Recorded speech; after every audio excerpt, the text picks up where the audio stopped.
বলে বলাই তাহলে তোর গাড়িটা করে আসি যে রাত 10টায় যাবো, 10টায় ঢুকতেই পারবো না আমাকে, এদিকে দেরি হয়ে যাবে ফেটি করতে। আমার মাঠে এসে দেরি করি না, রাতে আমরা প্রোগ্রাম আমি দেরি করে যাবো মাঠে আসি, আর দেরি করবো আমি বাড়াই যাবো। চা খাবো ওই বলে দিয়ে দাঁড়ায়। আমি ঠিক আছে, রাতে দেরি করে না ঘুমালে হবে না, না পরের দিন কাজ থাকে না, মাথা খারাপ তোমাকে তো হাত থেকে বুঝলো আমাদের হাত থাকে, আমারও কাজ থাকে, মেলা কাজ থাকে। খালি যে আমার এই গাড়ি জানলে হবে, আমার দোকান আছে না, হোটেল আছে না। হোটেলটা হ্যাঁ, বুঝতে পারছো?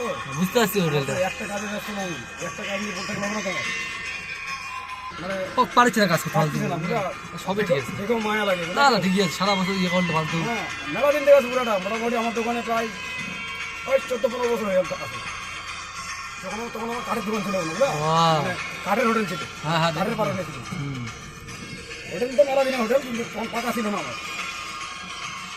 এবার একটা বয়স কোনো কিছু পাওয়া যায় না, বুঝলা, মানে ওই জন্যই খাতাপাতি করে দিই।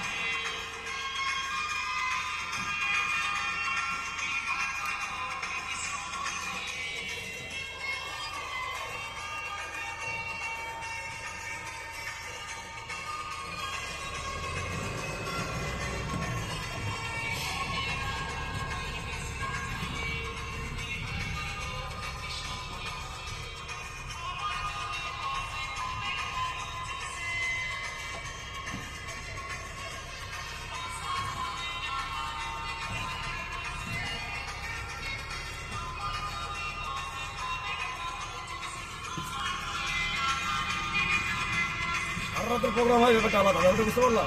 না হবে সারা রাত, না হবে অর্ধেক রাত, বুঝতে পারলো তো? এটা সবচেয়ে বড় পয়েন্ট হ্যাঁ, মানে না হয় ঘুম, না হয় সফল, আর পরের দিন আমার কাজে কোনো এনার্জি থাকে না। এটা ঠিক হ্যাঁ, আমার রাত 1-2টার সময় যাই শুই, কারণ সকালে উঠতে ইচ্ছা করো, তুমি বলো? না আর তার মধ্যে আমার কাছে ঘুমো করতে খাই না করে রাত্রেবেলা। আমি তো করলাম না তোমাকে, যে আমি এদিকে খাই না, আমি যা খাই ফুলবাড়ি ওখান যে একটা হোটেল আছে, ওখানে যে দাঁড়াবো, ওখানে আমি হাত মাল খাবো, খাইতে বেরো প্রত্যেক টিপে যাই।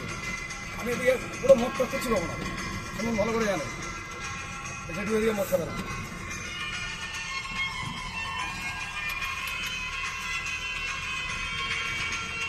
আমার এরিয়া যে আমি মদ খাবো কোনো ব্যাপার না।